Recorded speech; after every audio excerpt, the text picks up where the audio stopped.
चलिए आगे बढ़ते हैं। जिस तरीके का दौर युद्ध का लगातार जारी है, इसमें बात शांति की करते हैं और किस तरीके से खतरों के खिलाड़ी यानी कि भारत के प्रधानमंत्री नरेंद्र मोदी, जिनका जो सफर है यूक्रेन जाने का वो शुरू हो चुका है। शांति का संदेश पोलैंड की भूमि से भी प्रधानमंत्री ने दिया है और अब यूक्रेन की धरती पर पहुंचकर आखिरकार क्या संदेश देंगे, ये देखने वाली बात होगी। देखिए इस रिपोर्ट में। सावधान हो जाइए, पुतिन और जेलेंस्की की अदावत को खत्म करने वाला वॉर जोन में कदम रख चुका है। रूस और यूक्रेन के बदलापुर का वक्त बदलने वाले की धमाकेदार एंट्री हो रही है। मैदान जंग में शांति के दूत के तौर पर मोदी कूद पड़े हैं। दुनिया को विनाश से बचाने के लिए भारत के प्रधानमंत्री आगे आए हैं। जब विश्व के बड़े बड़े नेताओं ने हार मान ली तो तबाही टालने के लिए मैदान में मोदी उतरे हैं। यूक्रेन में कदम रखने से पहले मोदी ने पोलैंड की धरती से पुतिन और जेलेंस्की को शांति का पाठ पढ़ा दिया। यूक्रेन और पश्चिम एशिया में चल रहे संघर्ष हम सभी के लिए गहरी चिंता का विषय है। भारत का यह दृढ़ विश्वास है कि किसी भी समस्या का समाधान रणभूमि में नहीं हो सकता। वर्ल्ड लीडर मोदी वहां से बोल रहे थे जहां से चंद किलोमीटर दूर तोपें गरज रही हैं, मिसाइलें मौत बरसा रही हैं। घातक हथियार और बम गोलों से जो रूस और यूक्रेन थर्राया हुआ है, उसी के पड़ोसी देश पोलैंड से मोदी ने बुद्ध की रणनीति से दुनिया को युद्ध रोकने का फॉर्मूला समझा दिया। बुद्ध की बात आती है तो जो युद्ध नहीं, शांति पर विश्वास करता। इसलिए भारत इस रीजन में भी स्थायी शांति का एक बड़ा पैरोकार है। जो बात मोदी ने पुतिन की आंख में आंख डालकर कही थी, वही जेलेंस्की को बोलने के लिए वो कीव जा रहे हैं और इसी के लिए युद्ध क्षेत्र में 10 घंटों का सफर करने की मोदी ने ठानी। मोदी के यूक्रेन पहुंचने के लिए बकायदा रेल फोर्स 1 जैसी हाईटेक ट्रेन का इंतजाम किया गया।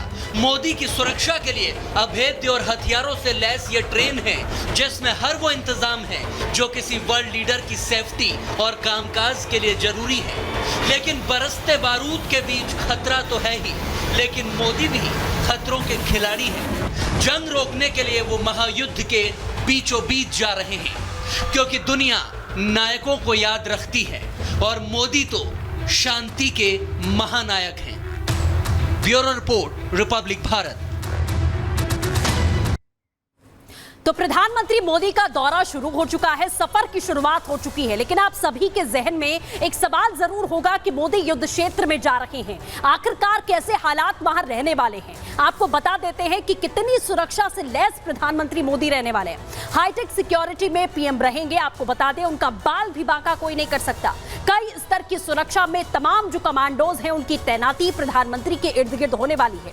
भारतीय एसपीजी कमांडो सबसे नजदीक प्रधानमंत्री के रहेंगे, चाहे वो देश हो या विदेशी दौरा, एसपीजी ही उनकी सुरक्षा संभालती है। यूक्रेन सर्विस के जवान भी वहां पर मौजूद रहेंगे क्योंकि पीएम यूक्रेन जा रहे हैं। कई लेयर की सुरक्षा होगी, गाड़ी, बिल्डिंग, होटल सब कुछ अभेद किले में तब्दील होगा। सिक्योर रेल रूट और काफिला भी प्रधानमंत्री का सुरक्षित रहेगा। अगर मिसाइल अटैक या कुछ भी इस तरीके की घटना होती है उससे कोई असर नहीं पड़ेगा। रेल फोर्स 1 ट्रेन में सर्विलांस सिस्टम भी लगाया गया है, यानी कि बातचीत के लिए एक सिक्योर कम्युनिकेशन का नेटवर्क भी यहां पर देखा गया है। सुरक्षा कर्मचारियों की खास टीम लगातार चारों तरफ प्रधानमंत्री नरेंद्र मोदी के मौजूद रहने वाली है। चलिए इसी के साथ आगे बढ़ते हैं। आप एक तरफ देख रहे हैं कि प्रधानमंत्री शांति की बात यहां पर करते हुए नजर आ रहे हैं, दूसरी ओर यूक्रेन की बात करें तो वो रूस की सीमा में दाखिल होकर आत्मविश्वास से लबरेज इस वक्त दिखाई दे रहा है। लेकिन पुतिन की बात करें तो माना जा रहा है कि पुतिन ने ऐसा चक्रव्यूह रचा है जिससे उन्होंने नेपोलियन को सीधे मात दी थी और इसी के साथ हिटलर को चकमा दिया था। आपको दिखाते हैं इस रिपोर्ट के जरिए।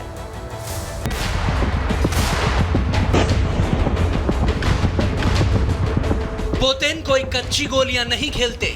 दुनिया के सबसे बड़े इलाके पर बसे देश को चलाना ना आसान है, ना ही उससे जंग लड़ना, क्योंकि 2.5 सालों से जिस युद्ध में रूस आगे है उसमें अचानक कैसे जेलेंस्की ने बढ़त बना ली। सुर्खियां बटोरकर क्या यूक्रेन वही गलती कर रहा है जो रूस उससे करवाना चाहता था? क्या पुतिन ज़ेलेंस्की के साथ भी वही इतिहास दोहराएंगे जो रूस ने कभी हिटलर और नेपोलियन के साथ किया था?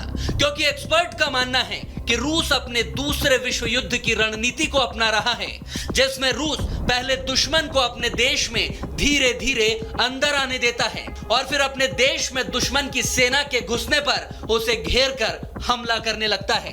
1812 में नेपोलियन के साथ भी रूस ने यही किया था, जब नेपोलियन ने अपने 5 लाख सैनिकों के साथ रूस पर हमला कर दिया था।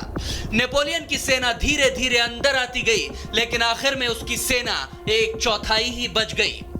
दूसरे विश्व युद्ध में हिटलर के साथ भी रूस ने कुछ ऐसा ही किया और 1941 में जर्मन सेना मॉस्को तक आते आते पहले ही फंस गई और बर्फबारी में फंसी सेना वहां से बेरंग लौट गई। जर्मन सेना के टैंक और हथियार भी उस दौरान बर्फबारी और कोहरे की वजह से खराब होने लगे थे। इस ठंड के साथ ही रूस की सेना ने जर्मन फौज पर हमला करना शुरू कर दिया, जिससे महज कुछ दूर होने के बावजूद नाजी सेना भयानक ठंड की वजह से मॉस्को पर कब्जा नहीं कर सकी। नेपोलियन तो मॉस्को तक पहुंच भी गया था, लेकिन अपने बीमार सैनिकों के साथ जीते हुए रूस को छोड़कर नेपोलियन को वापस फ्रांस लौटना पड़ा। क्या यही गलती ज़ेलेंस्की कर रहे हैं?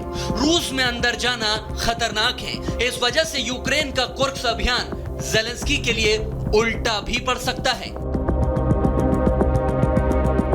कुर्स्क में जीतना जंग जीतना नहीं है, लेकिन फंसने का खतरा तो बना ही है। पुतिन के जाल में फंसे ज़ेलेंस्की को यह बात अब समझ में आ गई होगी, इसीलिए वो बॉर्डर पर पहुंचे, कमांडर के साथ पूरी मूवमेंट का जायजा लिया।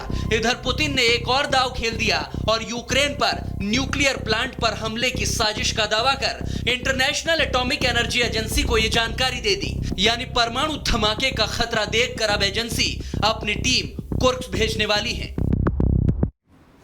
लेकिन ऐसा लगता है कि ज़ेलेंस्की यहां रुकने वाले नहीं है, क्योंकि उन्होंने हैमर बंकर बस्टर बम का इस्तेमाल करके रूस के सैन्य अड्डे को तबाह कर दिया है। इसकी ताकत जान लीजिए। कंक्रीट के बंकर और बिल्डिंग को उड़ाने में यह पूरी तरीके से माहिर ये बम माना जाता है। दुश्मन के ठिकानों पर दूर से ही इसे दागा जा सकता है, निशाना लगाकर 70 किलोमीटर की रेंज में टारगेट करके ये ध्वस्त कर सकता है, चाहे वो इमारत हो, बिल्डिंग हो। 100 से 1000 किलो तक वजनी ये बम बताया जाता है, जो कि इसकी खासियत है और किसी भी मौसम में धमाका करने के लिए आप इसका इस्तेमाल कर सकते हैं।